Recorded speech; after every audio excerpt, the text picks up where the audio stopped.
I'm feeling lost, without direction. Yes, that happens as the seasons change, as the world about you transforms, as we live our lives. With a basic sense of what we are, we begin grafting around ourselves particular environments that support what we assume is our fulfillment in life. Typically, our initial bearings are limited, and as such, our craftings are also limited. At some point, we may hit a dead end even in the environment of our choice. What then to speak of shifting environments where we do not have our scaffolds, where we do not have the props for our happiness in place? Feeling lost, feeling without direction. Is there even a map to be found? Now let's shift the paradigm, change of perspective. The environment itself is abundant. What limits it is you in how you limit yourself. You draw your perimeter, you establish your edges, you turn yourself into a very finite subject dependent on particular conditions to support you. That is the problem. In way of examples, looking at possible primary traits in an individual. Suppose kindness means much to me, I like to help people, or I'm good at solving problems, providing solutions. Well, excellent.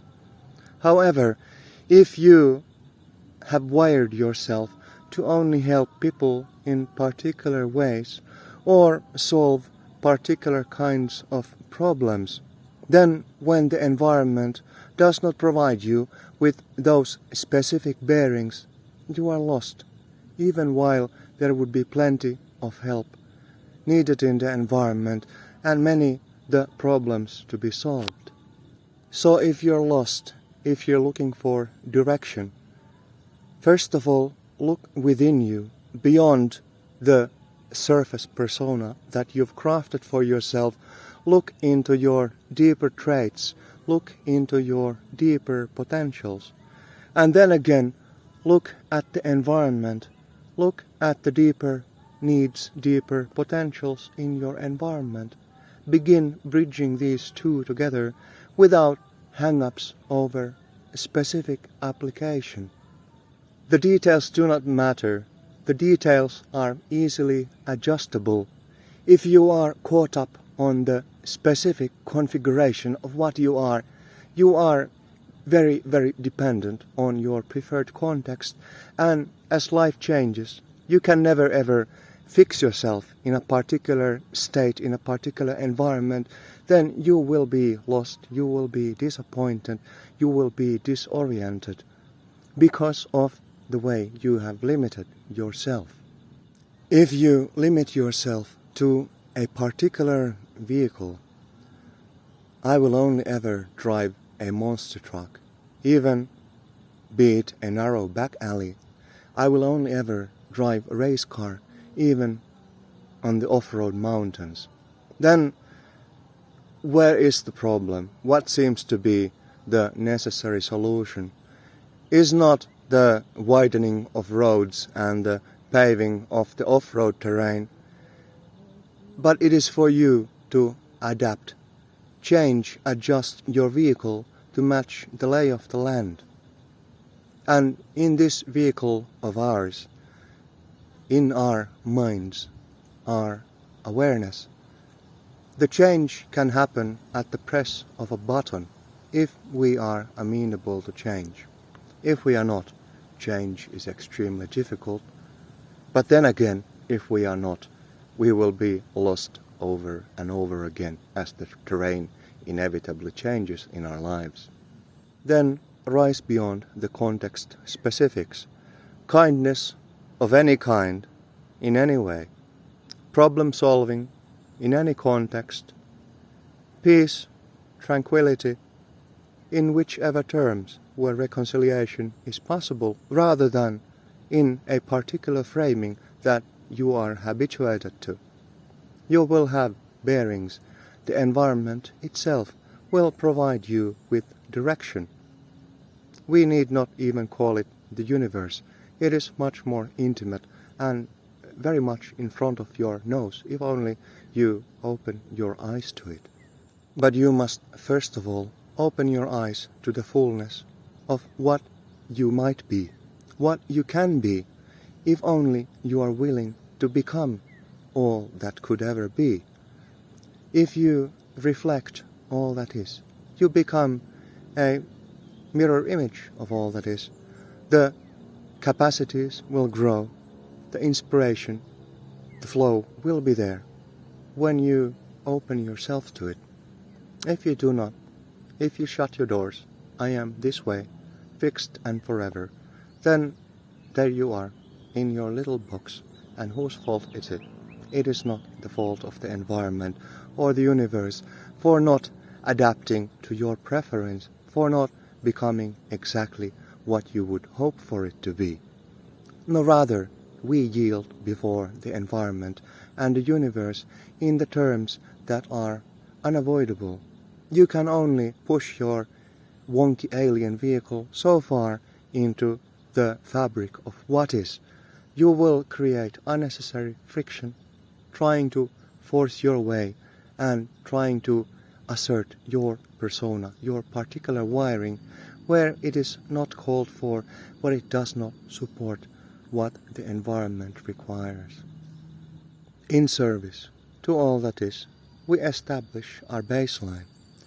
In service, we adapt as required. In service, we refine our presence and abilities, and in service, we are present in all that is. That will take you a long way in your quest for context, for flow, for meaning into your life. If, on the other hand, you persist in your specific wiring, a container for taking from the world and inserting into yourself, then you are at odds with the world, you are at war with the environment, and you are in a conflict of interest with just about every other living being that does not support your hopes and aspirations orbiting around your belly button. It's a claustrophobic place to be at the end of the day. Can we please just snap out of it, expand our horizons? It will be better for us, it will be better for all others, it will be better for the environment as we adapt, grow, mature, harmonize, find fulfillment all together, integrated, rather than in our separate silos. See the sameness to find your connections, and see the difference for operational refinement. Both are required. See the foundation where all of you rest. See the vastness into which all of you expand. Basic bearings to give you direction. You are only ever lost when you do not open your eyes for a broader and deeper vision. Look beyond the tip of your nose and look beyond the specifics of whatever is present. You will find new bearings. You will find bearings that carry from context to context, that nurture the essence of what you are, wherever that you may ever land. Liberate your mind. Enter a realm of freedom, they say. But freedom here is not your absolute dominion. Freedom is not the freedom to do what the hell ever you may fancy at any given time. Freedom is your ability to adapt and exist with the fullness of your essence, wherever it is that you are and whatever it is that life may bring you at any given time. There is true freedom, not in your subject assertion. So if you feel lost, find yourself first, actually. And if you struggle to find a direction, then look at the map of generality. It is not complicated, but it is a step you must take, a threshold you must cross from your specific fixation into a broader universe. So that's all. Happy trails in the vastness of the cosmic flux, or whatever the sort of thing is that one might say at the end of a review such as this. Be well.